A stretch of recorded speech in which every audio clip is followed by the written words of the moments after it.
Това може да е имало засада на бразилеца. По-скоро това е отсъждането.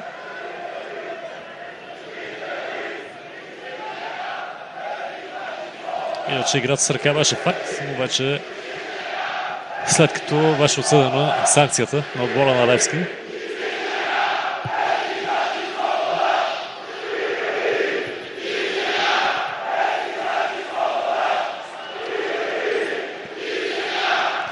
Пребориха се за топката ирландците. След това спечелиха и нарушение.